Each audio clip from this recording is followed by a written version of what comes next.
1, 2, 3. That's the way we walk in. See, by now you better feel it. All you want is an opportunity to win, to compete, to dominate. And darn it, I'm gonna give you that. How was your break? Anybody do anything interesting on the break? What'd you catch? Okay, anybody else? I built a dresser. Excuse me? I built a dresser. A dresser? Yeah. It took me a while. Like, it was way too long than I anticipated, but Awesome. yeah, got to that. That's good. Anybody? Played in my flag football Final Four, but I lost. You did what? Played in my flag football Final Four, What position? pass rusher. Oh, I need that. Can you help us with that too? Certainly. Okay. Idea. There you go. Anybody else? Who else? Get them on some rest. You need some rest. I did too. I bought a couple ATVs though. I got this one Can-Am that's pretty cool. I love it. I got a chance to. Yeah, I got. I'm a country boy with a city swag, man. So I'm an acreage whore. So I love acreage. So I'm in the process of trying to purchase more. So I wanted to check it out. But I got to ride around on my new ATVs. Yeah. So that was good. I had a good time, got some rest. Here we go. Let's get to academic students of the week. Morgan Pearson, freshman from Oklahoma, exploratory studies, and Cameron Warchuk, which I love, sophomore, Norco, California, communication. Okay. Last week was Braden Keith with business, and Amari McNeil. From Swanee, Georgia, which we practice at with the Falcons, sociology. Also, mid-season honors thus far, Travis, mid-season All-American by Sport News. Travis and Shador and Mark Bassett, our beloved punter, named mid-season All-Transfer Team. They just making up stuff now. Travis was also named Lot Impact Trophy quarterfinalist. Shador was named both the Davey O'Brien and Manning Award midseason watch list. Xavier Weaver was added to the Belinknikov midseason watch list. Mikey Harrison, CU's nomination for the Burlsworth Trophy, college most outstanding player who started as a walk-on. I love that. TV notes, UCLA, games on ABC. Our fifth game on network television, most in CU history. Oregon State been picked up by ESPN next week. 8 games on either network TV or ESPN, most in CU history. Sellouts. UCLA go to CU game and sellout on October 17th with almost 70,000 tickets sold. To run 8 straight games playing in front of a sellout crowd is a record. CU is only one of 5 teams that played in front of sellouts in every game this season, including Iowa, Georgia, Tennessee, and Notre Dame, which is phenomenal. Now, let's get to business. Let's go. Got a question. Hey, Coach. Brian Howell from the Boulder Daily Camera. Mm-hmm. I know I asked you, when that game ended, if it was a good time for a bye week, you said, no, it's not. But now that you guys have had it, how much do you think this team needed that rest and to get away and to I don't think we needed to get away and we needed rest. We needed to maintain and keep on going. Yeah, that's just like you break up with a relationship. You need a bad week, you want to keep on going. I want to keep on going. I want to keep on moving. I want to keep on progressing. I want to keep on going forward. That's how I'm built to go forward. That's how man and woman is built to go forward. And we're thankful. We're appreciative. We didn't have many injuries. I think we're going to get maybe a couple players back due to injuries. But overall, I think we've been pretty good injury-wise. Coach, Monica Costello. How you doing, Monica? Associated Press. Fine, thank you.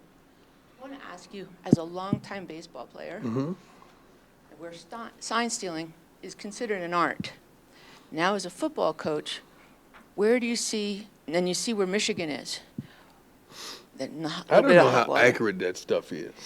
Right, And, but what are your thoughts? I mean, everyone's trying to get an edge. I mean, everyone's trying to get whatever edge they can. You could have someone's whole game plan. They could mail it to you. You still got to stop it. So in football, it's not as pronounced as baseball. If I know a curveball is coming, I got you. You know, with football, I don't give a darn if you know a sweep is coming. You still got to stop it. Physically, it's a physical game. You got to stop it. So that's a little tough. I don't buy into a lot of that stuff that someone's stealing this, stealing that. I don't buy into a lot of that stuff. You still got to play the game. Back in our glory days with San Francisco as well as the Cowboys, you know darn well Emmitt Smith is getting the ball. You know darn well Mike Irvin is running the comeback. You know darn well Jay Novacek is going to do what he's going to do, and you couldn't stop it. It is what it is. Stop it. Hey, Coach. Mick Miller, Fox 31. What's going on, boss? How you doing? Two shoes. I see you. I'm back a little bit. You back? How do you evaluate whether players love the game or like the game, and can you motivate the players to love it if they only like it, or is that the standard that you set and you're just going to stick with what you want? Actions speak louder than words. You can say what you love, but your actions don't line up with that love and that display of love. That's a problem. You can't measure the heart in football or in physical sports. So that's the thing that's missing, the heart of it. So when you're talking about love, you're talking about accompanying that with your heart, playing with your heart. And you could tell by the locker room or how some guys practice them, how some guys feel the pain of it if we don't win, how their heart is in it. And that predicates love to me. But it's tough to detect that. I wish we could detect the heart. We'll put every recruit that we have on a heart monitor and see where they are. It would help us tremendously in recruiting, the heart. That's tough, though. Hey, Coach. Troy Finnegan, CU Sports Report. Turning to this week for just a moment. You prepared for 2 quarterbacks against Stanford, but this week you don't really know who the starter is going to be. Mm-hmm. Chip Kelly said Dante Moore's banged up. Right. He didn't play last week. What does the preparation look like when you really don't know? You're kind of in the dark on that. Well, you prepare for the team. You're not preparing for an individual.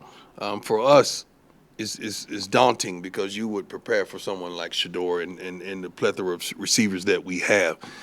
With them, you prepare more for their coach. Their coach is phenomenal. I'm a Chip Kelly fan. I really am.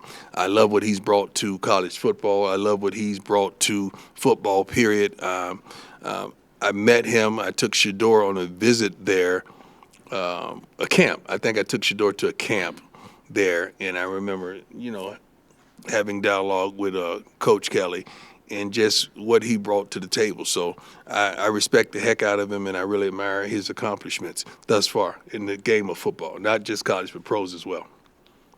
Hi, Coach Adam Munster, Tiger 24/7 Sports. You mentioned the possibility to get some guys back from injury. Is Savion Washington one of those? How has he looked moving around? Yeah, he looks good. He practiced yesterday. He looked good. I don't know if he made it through the whole practice, but he did what he set out to do. So he accomplished his goal. But that kid is tough mentally, physically. He's a dog. He's a future pro. He's one of the kids, I love all of them, but he's one of the kids I'm very fond of, and I love his story, and I just love what he represents for us. He wants to play. The time that he was injured and he had to leave the game, I mean, he was sobbing because he wanted it that bad. That I detected love in his heart and his mind and his spirit that particular game that he couldn't go any farther. But he's a dog, man. I can't wait to see him back. Helps us tremendously on the line. Ariel Arsuto, 9 News. After the first game, I should say, Shador said that they had too much time basically to prepare in the offseason, and that's why the offense came out so fast and put up so many points. Does this bye week kind of represent a little bit of that sample to kind of give the offense just a lot of time to prepare for this next game? Yeah, well, you've had a couple weeks, but you got to understand they had a break as well, so they didn't have 2 straight entire weeks. They had a 4-day. They had 4 days off before we came back and worked on Sunday. Then we worked on Monday. We're off today. But no matter how much you prepare, you got to execute. You got to execute what you set out to do. We got to be thank you, Lord. we got to do better. We got to do better, and I'm pretty sure we will. Hi, Coach. I'm just curious what Shiloh and Shador's bye week looked like. Did you guys hang out together? What did you guys do? Yeah, we always hang out, but, then they separate like they did out of the womb. You see, they're 2 different kids, man. They grew up in the same home, but they're 2 different kids, as well as Junior. All of them are different. I think they spent some time together, then they went to their own different destinations. But they kept football at heart and in mind, and that's something I'm proud of that they all do. And we did a pretty good job of getting everybody back on time and getting everybody back on the field with the right work ethic. I'm proud of the young men, most of them. Hey, Coach, how are you? How you doing? I'm doing good. I like the beard. Thank you. I'm curious what you spent the bye week thinking about. What was Everything. on your mind? I don't stop thinking. That's my darn problem. That's why we can't rest as humans sometimes. We got to learn how to turn our mind off. And it's hard for me to shut this off because I enjoy it so much and I want to dominate it. So I'm pretty sure we reached out to parents, of recruits as well as a little bit of everything, man. I mean, talk to some players as well and talk to some coaches as well as what we're going to do when we get back and as well. But when I have time off, I compile a list that's crazy. I mean, it may be a 50-point list of things that we got to incorporate, things that we got to do. So I never stop, which is unfortunate for me, but I got to mix in some rest with that as well. Hey, Coach, Tyler King with the Denver Gazette. A lot of teams around the country use the bye week to kind of do a self-scout of their own team. I'm curious if you guys did that and what you might have learned about your team throughout the bye week. Well, the coaches had a task to pretty much give me a self-analyzation of each player. So I got a report on each player and how they felt about each player, how they're helping us, can they help us in the future, and so forth. So that was tremendous. That was tremendous, the assessment of each player and where we are right now. Tremendous. Hey, Coach, Jake Schwannis, DMVR. Against Stanford, we saw Trevor Woods playing linebacker. I'm just curious what his role is moving forward. Trevor is a player, man. You got to find a way to utilize him the best of his ability, his strengths, and keep him at the place where he could be a force. He's smart. He's tough. He's physical. He's an asset. So we got to find a way to keep him on the field. And that was one of the ways we found to keep him on the field. And he's smart as I don't know what. So he's not only doing his job, he's helping other guys do theirs by keeping them straight, making sure they know what they're doing. Come on, go ahead, man. Coach, Matt Smith, 104.3 The Fan, kind of building off the bye week questions. When you had a chance to look back, how did you feel that the season has gone so far compared to your expectations? My expectations are lofty. So you know darn well how the season's going with my expectations. It depends on your expectation. You can't mix my expectation and your expectation because they don't coincide. So you know what mine are. I know where I feel like we should be record-wise, and I know what we can accomplish. I just want to put it all together one game and give it to you and display it.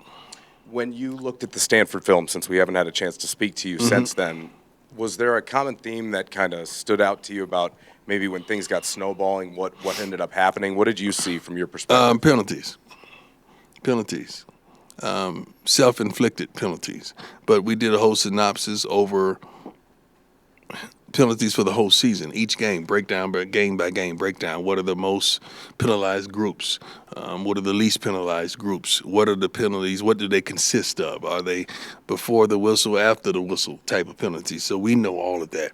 So we have addressed all of that and addressed the individuals that are consistently being penalized, and how we're going to improve that here on. We've addressed it tremendously, and you should see a tremendous improvement this Saturday. How do you coach discipline? Seems like that discipline, could be a bunch of different ways to go discipline about it. does not just start on the field. Discipline starts off the field, and they carry it on the field. A dude that's undisciplined off the field, he's going to be undisciplined on the field. You can't allow that, and that's something that we got to address. Because if you're late to this, you're pretty much going to be undisciplined with that. If you're not consistent in following your assignments and alignments in this, you're going to be inconsistent when everybody's sprinkled in the stadium of that. So inconsistencies it's consistent with who makes those mistakes. Hi, Coach. Michaela Herbst, CU Independent. You posted on Twitter that you have to completely get out of your comfort zone and try something new. What can the players take away from that statement? I have no idea. When I post, it's what God gives me. It's not for you or you or you. It's not like that. It's just something that comes up in my spirit that I've been doing this for during the 30 years.